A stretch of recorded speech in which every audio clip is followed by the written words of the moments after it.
اب الیکشن طے کرنے کی بات نہیں ہے, یہ تو پورا الیکشن مشکوک ہو گیا ہے. آج سوال یہ اٹھتا ہے کہ ان پریزائڈنگ افسرز کو اغوا کرنے والے کون تھے. ہم پہلے دن سے یہ بات کر رہے ہیں کہ یہ اغوا جو کیے گئے, جو اب ڈیٹا سے ثابت ہو گیا ہے کہ ایک منصوبے کے تحت, ایک ترتیب کے مطابق ان پریزائڈنگ آفیسرز کو ایک مخصوص مقام پر لے جایا گیا جہاں ووٹ تبدیل کیے گئے, اور پھر صبح کے وقت الیکشن کے ختم ہونے کے 12 گھنٹے یا 14 گھنٹے کے بعد ان کو وہاں پہنچایا گیا اور یہ الیکشن چوری کرنے کی کوشش کی گئی. یہ تو پریزائڈنگ افسر وہ ہیں جو پکڑے گئے. اب بات یہ ہے کہ جو نہیں پکڑے گئے ان کا جواب کون دے گا؟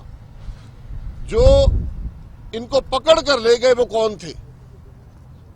وہ کیوں یہ کام کر رہے تھے؟ آج حکومت جواب دہ ہے. آج الیکشن کو ایک طرف رکھ دیں. آج سپریم کورٹ پر لازم ہے کہ پہلے یہ پوچھے کہ ان پریزائڈنگ افسرز کو اغوا کرنے والا کون تھا. ذمہ دار حکومت ہے. ذمہ دار یہ لوگ ہیں جو آج الیکٹورل ریفارم کی بات کرتے ہیں. الیکٹورل ریفارم کی دھجیاں تو اس الیکشن میں بکھیر دی گئی ہیں, اور یہ وہی ماڈل ہے جو 2018 کے الیکشن میں استعمال کیا گیا تھا.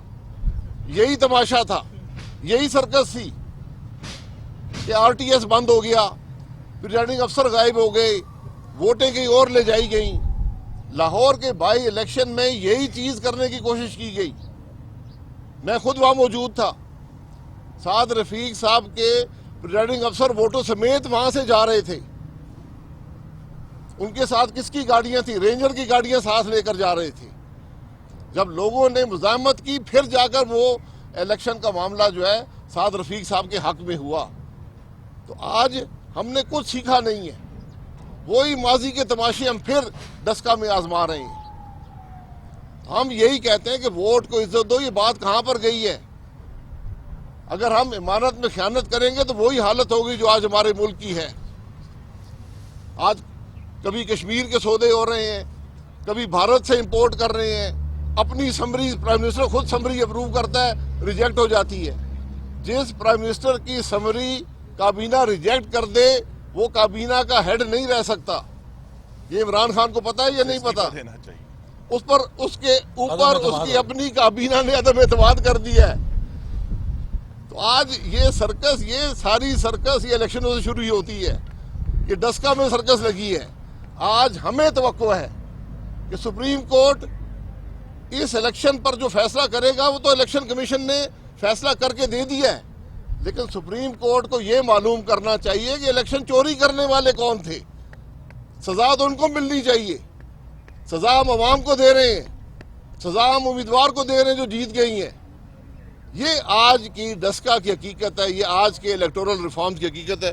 احسن صاحب جی, میں صرف شاہد صاحب نے جو کہا ہے اس پہ یہ اضافہ کروں گا کہ NA-75 میں یہ بات اب ثابت ہو گئی ہے جیو فینسنگ کی رپورٹ آنے کے بعد کہ سرکار نے, حکومت نے منظم منصوبہ بندی کے ذریعے دھاندلی کی ہے. عوام کے مینڈیٹ پہ سوچے سمجھے منصوبے کے ذریعے منظم ڈاکہ ڈالا گیا ہے. یہ ایک بہت بڑی سیریس بات ہے. پاکستان کا آئین عوام کے ووٹ کو ایک سیکرڈ ٹرسٹ قرار دیتا ہے. یہ پہلی دفعہ ہوا ہے کہ کسی حکومت کی طرف سے منظم دھاندلی کرنے کی سازش پکڑی گئی ہے. اگر یہ 20 پولنگ سٹیشن تک کوئی انفرادی معاملہ ہوتا تو اسے 20 پولنگ سٹیشن کا معاملہ کہا جا سکتا تھا. یہ ایک منظم سازش, حکومت کی کانسپریسی پکڑی گئی ہے. لہٰذا یہ اب 20 تک اس کا دائرہ اختیار نہیں ہے. یہ سارے کے سارے 350 پولنگ سٹیشن پر نہ جانے حکومت کس کس طرح انتظامی مشین کے ذریعے اثر انداز ہوئی ہے. ہم امید رکھتے ہیں کہ اگر الیکشن کمیشن نے پہلی دفعہ چوری پکڑ کے اس کے خلاف فیصلہ دیا ہے تو سپریم کورٹ الیکشن کمیشن کے نہ صرف اس فیصلے کو اپ ہولڈ کرے گی بلکہ جیسے ابھی شاہد صاحب نے کہا کہ اب اصل مسئلہ یہ نہیں ہے کہ آپ نے ری پول کی اجازت دینی ہے. اصل مسئلہ یہ ہے کہ جیسے پاناما ایک فرضی جو رپورٹ چھپی تھی اس میں سپریم کورٹ نے اتنی زیادہ ایکٹیویٹی کی کہ جی آئی ٹی بن گئی, 1 مہینے میں جی آئی ٹی رپورٹ دے. یہ پاناما سے زیادہ سنگین مسئلہ ہے. عوام کے رائے پہ ڈاکہ ڈالا گیا ہے, حکومت کی منظم سازش سے ڈاکہ ڈالا گیا ہے. میں امید کرتا ہوں کہ اسی طرح سپریم کورٹ اس بات کی نگرانی کرے گی کہ جب تک وہ لوگ ذمہ دار جو اس ڈاکہ ڈالنے کے پیچھے تھے پکڑے نہیں جاتے, یہ معاملہ ٹھپ نہیں ہونا چاہیے. اگر یہ صرف 20 پولنگ سٹیشن تک کہانی محدود رکھی جاتی ہے تو میں ادب سے کہوں گا, بہت ادب سے, 20 پولنگ سٹیشن پہ ری پولنگ کی اجازت کا مقصد یہ ہے کہ ڈاکہ ڈالنے والوں کو بیل آؤٹ پیکج دیا جا رہا ہے. اگر جنہوں نے یہ منظم دھاندلی کی ہے, عوام کا مینڈیٹ چرانے کی کوشش کی ہے, ان کو سزا دینی ہے, تو پھر ہم امید کرتے ہیں کہ ری پولنگ کا فیصلہ ہوگا تاکہ پاکستان کے اندر ووٹ چرانے کی کانسپریسی کو ہمیشہ کے لیے ختم کیا جا سکے, اور جو لوگ اس گھنونے جرم میں شامل ہیں انہیں عبرت کا نشانہ بنایا جائے. کس کی اجازت سے, کس کے حکم کے اوپر ضلع کی انتظامیہ, صوبے کی انتظامیہ, ڈویژن کی انتظامیہ, پولیس نے, وفاقی ایجنسیوں نے اس گھنونی سازش کے اندر حصہ لیا اور عوام کے ووٹ پہ ڈاکہ ڈالا. دس از سبورشن آف کانسٹیٹیوشن.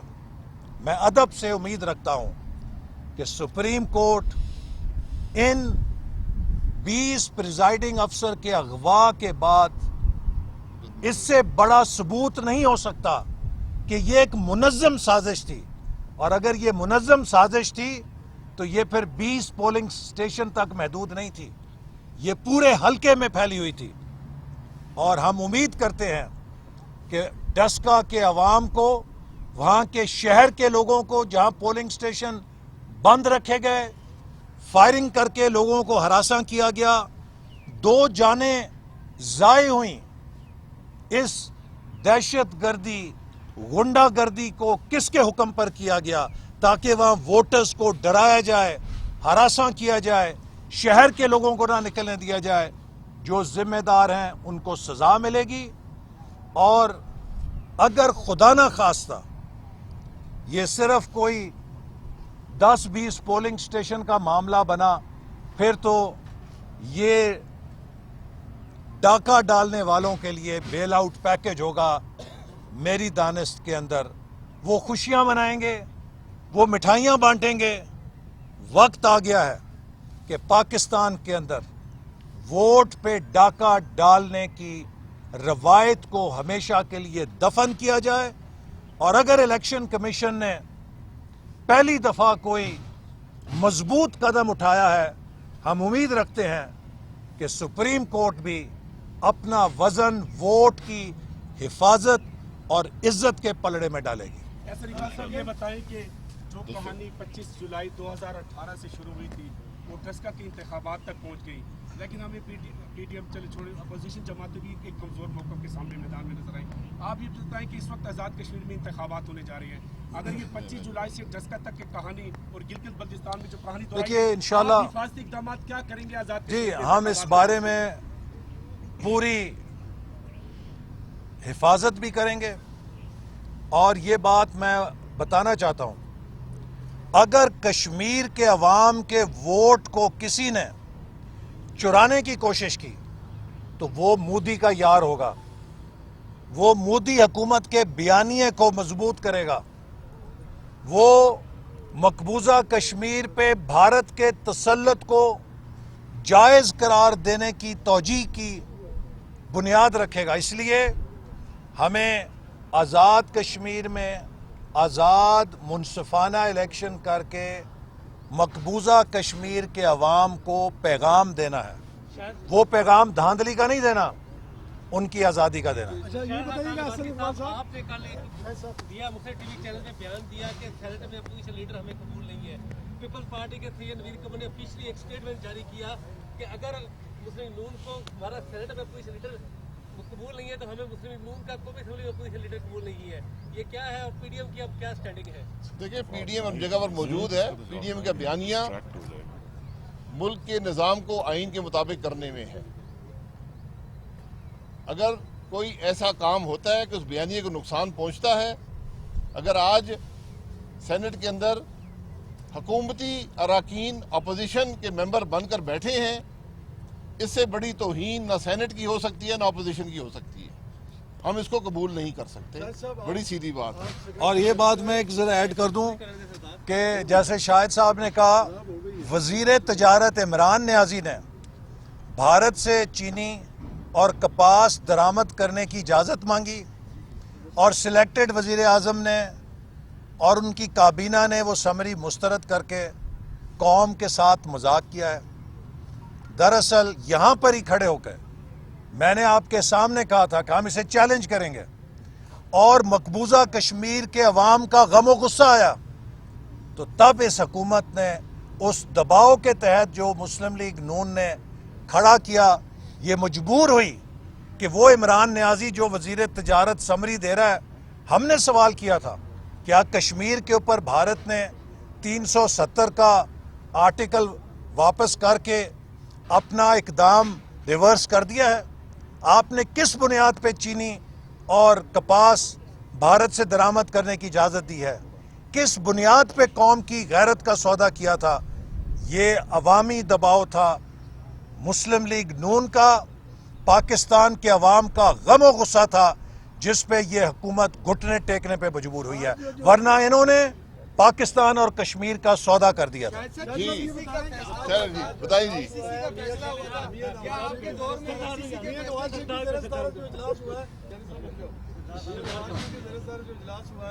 کیا اسٹریٹجی اپنائے گی پی ڈی ایم میں, کیا رول ہوگا نون لیگ کا, کیا پیپلز پارٹی سے رائے جدا ہو چکی ہیں اور اس پہ میاں صاحب کا کیا موقف سامنے آیا؟ دیکھیں, یہ مشاورتی اجلاس ہوتے ہیں, یہ اکثر ہوتے رہتے ہیں. آج بھی ہوا ہے, 2.5 گھنٹے کا مشاورتی اجلاس تھا, بہت سے ایشوز ڈسکس ہوئے. ایک ایشو ڈسکس آپ کے سامنے رکھ دی ہے.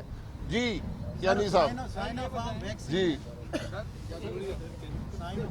ویکسین جو ہے وہ چینی حکومت بنا رہی ہے, پوری دنیا میں دے رہی ہے اور مفت فراہم کر رہی ہے. حکومت اس کے نرخ اور ریٹ مقرر کر رہی ہے, کیا تجویز دیں گی, کیا زیادتی نہیں ہے؟ دیکھیں, میں پہلے بھی یہ کہا ہے کہ دنیا میں واحد ملک ہے جس نے ایک ویکسین نہیں خریدا آج تک. جو لوگوں نے ہمیں ڈونیشنز دی ہیں اس پہ چل رہے ہیں, اور پہلا ملک ہے دنیا میں جو پرائیویٹ سیل کووڈ ویکسین کی اجازت دے رہا ہے.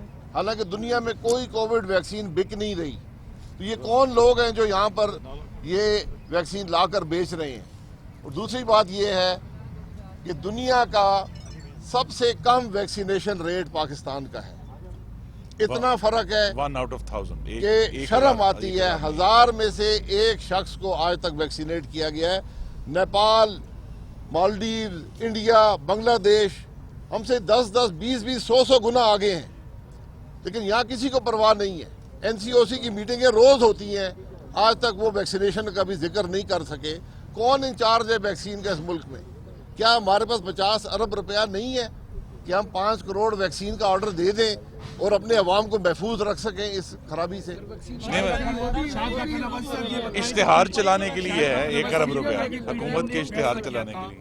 پی ڈی ایم نے ایک فیصلہ کیا تھا کہ پارلیمنٹ میں حکومت کے ساتھ تعاون نہیں کرنا, جو وہ کمیٹیوں کا اعلان کریں گے. اب آپ ہمیں صاف بتائیں کہ پارلیمانی کمیٹی انتخابی اصلاحات بننے جا رہی ہے اور کل حکومت اپوزیشن کا 2:30 بجے اجلاس ہو رہا ہے, اس میں کیا پی ڈی ایم کی جماعتیں شامل ہوں گی اس اجلاس میں؟ حکومت اپوزیشن کا کوئی اجلاس نہیں ہے. یہ احسن اقبال صاحب نے ایک معاملہ ریز کیا تھا اسمبلی کے اندر کہ آرڈیننس کے ذریعے آپ منی بل لا سکتے ہیں. یہ ایک سیٹلڈ ایشو ہے, اس میں مذاکرات کی ضرورت نہیں ہے.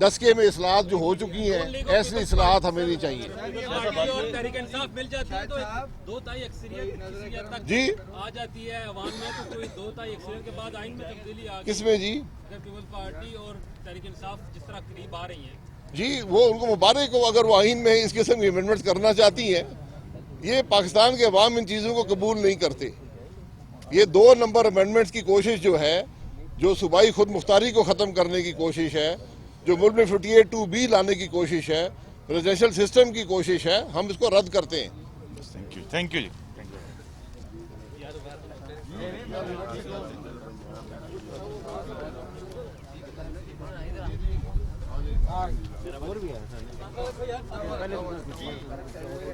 آپ روز کرا سے آتے ہیں میرے بھائی آپ سے زیادہ حاضری آپ